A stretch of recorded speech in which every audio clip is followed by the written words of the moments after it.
देखिए, ताज़ा घटना तो ये है कि ये चूँकि बात संयुक्त राष्ट्र संघ, जो यूएन है, यूनाइटेड नेशंस के हवाले से आई है, तो ज़ाहिर है कि ये पक्की बात होगी कि इज़राइल ने जो गाज़ा इलाका है, जहाँ 20 लाख फ़िलिस्तीनी रहते हैं जी। और जहाँ पर पिछले 3-4 दिनों से इज़राइल की तरफ से लगातार हमले किए जा रहे हैं, नरसंहार किया जा रहा है। तो वहाँ पर उसने जो उसका उत्तरी हिस्सा है, जो नॉर्दर्न एरिया है, उसमें रहने वाले 11 लाख फ़िलिस्तीनियों को उसने कहा है कि वो 24 घंटे के अंदर वो इलाका खाली कर दें, नहीं तो वो वहाँ पर लैंड से यानी ज़मीनी सेना के माध्यम से, थल सेना के माध्यम से वहाँ हमला बोल देगा। पूरे गाज़ा इलाके को पहले से ही घेरा जा चुका है, उसका इंफ्रास्ट्रक्चर नष्ट किया जा चुका है। वहाँ पर जो 1500 से ज़्यादा मौतें हो चुकी हैं, जिसमें छोटे बच्चे, महिलाएँ सभी शामिल हैं। और वहाँ पर जो एक ह्यूमैनिटेरियन क्राइसिस जिसको कहते हैं, मानवीय त्रासदी, एक जो ह्यूमैनिटेरियन ट्रेजेडी वहाँ क्रिएट कर दिया गया है। अब वो इज़राइल कह रहा है कि वो लोग वहाँ से खाली भी कर दें, वो खाली करके कहाँ जाएँगे? गाज़ा ऐसा ही बहुत छोटा इलाका है, वहाँ 20 लाख लोग रहते हैं, यानी वो लोग दक्षिण की तरफ जाएँ। क्योंकि जो अ, वो लोग जॉर्डन या मिस्र की तरफ जहाँ वो जा सकते हैं, वहाँ पर भी इज़राइल लगातार हमले कर रहा है और वहाँ से जो मानवीय सहायता होती है, जो मदद की चीज़ें होती हैं, सामग्रियाँ होती हैं या कार्यकर्ता होते हैं, उनको वो आने नहीं दे रहा है। और इसको लेकर मिस्र ने उसको चेतावनी दी है, जॉर्डन की तरफ से उसको चेतावनी दी गई है और ये बात बताई गई है कि कैसे एक तरफ तो वो जो गाज़ा के लोग हैं, उनको बुनियादी सुविधाएँ उनकी वो नष्ट कर चुका है। उनके लिए खाने-पीने जैसी चीज़ों की दिक्कतें हो रही हैं, चूँकि वहाँ पर उनका जो बिजली का सिस्टम है, उसको रोक दिया गया है। उसकी वजह से वहाँ अस्पतालों में बिजली नहीं है और वहाँ मरीजों की मौत हो रही है, मरीजों की स्थिति बहुत ख़राब हो गई है।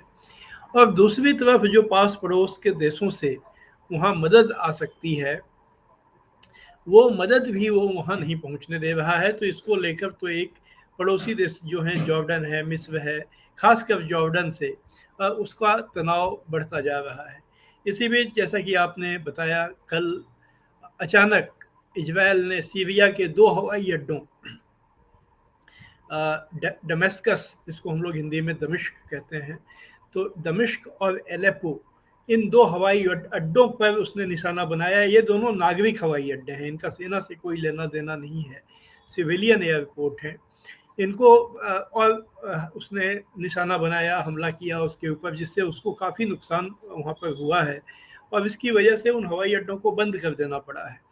और ये हमले उसने ठीक उस समय किए जब ईरान के विदेश मंत्री सीरिया पहुंचने वाले थे और वो पहुंच नहीं पाए क्योंकि हवाई अड्डा चूंकि बंद हो गया, तो वहां से उनको अपना प्लेन ऊपर से ही लौटाकर लेबनान जाना पड़ा और वो लेबनान गए, जहां लेबनान में उनकी बातचीत वहां पर हुई है, वहां हिजबुल्ला का वो सेंटर भी है। तो ये तो परिस्थितियां हैं। और उसके बाद इजराइल की तरफ से एक बहुत भड़काऊ बयान दिया गया, जिसमें उसने कहा कि हमने सीरिया पे हमला करके दिखा दिया, अब सीरिया और ईरान को हम चैलेंज करते हैं कि वो हमको जवाब दें। और ये सब इजराइल इसीलिए कर पा रहा है क्योंकि उसकी पीठ पर पूरी तरह से पश्चिमी देशों का हाथ है। अमेरिका ने अपना जहाजी बेड़ा, जो लड़ाकू बेड़ा है, वो उस इलाके में भेज दिया है। दूसरी तरफ ये जो युद्ध है, इसकी वजह से पश्चिमी देशों में खासा उथल-पुथल देखने को मिल रही है। कल पेरिस में लाखों लोगों ने वहाँ पर प्रदर्शन किया। वहाँ कुछ बड़ी संख्या में फ़िलिस्तीन के समर्थक लोग आए। आपको याद होगा, फ्रांस में कुछ समय पहले दंगे हुए थे। फ्रांस में एक तरह का सांप्रदायिक माहौल भी रहता है क्योंकि वहाँ मुस्लिम बड़ी संख्या में हैं, जो उनके औपनिवेशिक काल से जो वहाँ आकर रहते हैं, उन देशों से जहाँ जिसको फ्रांस ने पहले गुलाम बना रखा था।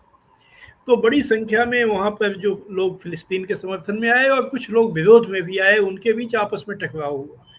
जब फ़िलिस्तीनियों का ये डेमोन्स्ट्रेशन शुरू होने वाला था, प्रदर्शन शुरू होने वाला था, तो अचानक फ्रांस की सरकार ने उस प्रदर्शन पे प्रतिबंध लगा दिया और ये कहा कि फ़िलिस्तीन के समर्थन में किसी हर तरह के जो आयोजन है या प्रदर्शन डेमोन्स्ट्रेशन है उसको प्रतिबंधित किया जाता है। अब आप देखिए ये जो यूरोपीय देश हैं, पश्चिमी देश हैं, ये डेमोक्रेसी की बात करते हैं, दुनिया को वो डेमोक्रेसी का सबक सिखाते हैं और उनके यहाँ जब क्राइसिस आता है तो वो डेमोक्रेसी का क्या हाल करते हैं कि वो किसी के प्रदर्शन करने के अधिकार पर शांतिपूर्ण ढंग से प्रदर्शन करने के अधिकार से भी वंचित कर देते हैं। हालाँकि ये मैक्रों की जो सरकार है, इमैनुअल मैक्रों की राष्ट्रपति जो हैं, उनके इस आदेश का कोई असर हुआ नहीं और इस आदेश का उल्लंघन करके हजारों की संख्या में लोग वहां सड़कों पर आ गए। आप देख रहे हैं जनचौक का सोशल मीडिया प्लेटफॉर्म। हमारे YouTube चैनल को सब्सक्राइब करने के लिए बेल आइकन दबाना ना भूलें।